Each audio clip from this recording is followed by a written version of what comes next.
One lazy summer afternoon, a little girl named Alice was listening to her sister read to her on the banks of a beautiful river. All of a sudden, what did Alice see but a white rabbit hurrying by, looking at his watch and talking to himself? A talking rabbit with a watch! Of course, nothing would do Alice but to follow him, straight into a rabbit hole. At once she began falling, down, down, almost to the center of the world. Then, bump, she had landed. And there was the white rabbit disappearing through a tiny door that was much too small for Alice. But what was this? A bottle with a label that said, "Drink me."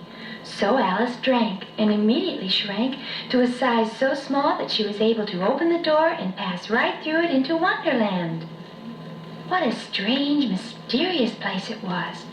Soon she met two jolly little fellows named Tweedledum and Tweedledee. "Do you know the White Rabbit?" asked Alice. "Never heard of him," was the answer. But they did know a funny old walrus who recited a poem. "The time has come," the walrus said, "to talk of many things, of shoes and ships and sealing wax and cabbages and kings." "That's silly," said Alice. Alice hurried on. At a neat little house in some woods, she at last met the White Rabbit.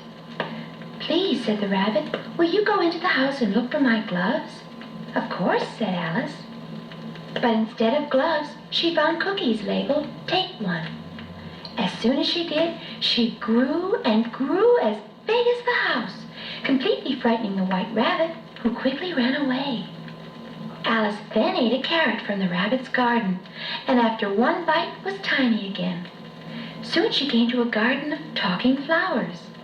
But how rude they were! "Get out," they cried. "Only flowers allowed in here." Now there were signs that pointed every which way and were no help at all. But up in a tree sat a grinning Cheshire cat. "If I were you," he said, pointing, "I'd go that way." And Alice did. But instead of the rabbit, Alice came upon a Mad Hatter, a March Hare, and a Dormouse having a tea party. "We're celebrating not our birthdays, but our unbirthdays," said the Hatter. "This is the silliest party ever," said Alice. Alice wandered next into the Queen's garden, where three gardeners were painting white roses red. "Should have been red to begin with," they said.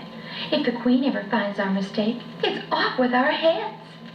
When the Queen herself arrived, she asked Alice to play croquet. But the mallets were birds called flamingos, and Alice didn't like that a bit. "Off with her head!" cried the Queen. "Off with her head!" Away Alice ran as fast as she could, while the Queen's army gave chase. Down all the paths of Wonderland they ran, till they came to the river bank. Closer and closer came the army. Alice screamed and screamed, and suddenly awoke from her strange dream of Wonderland.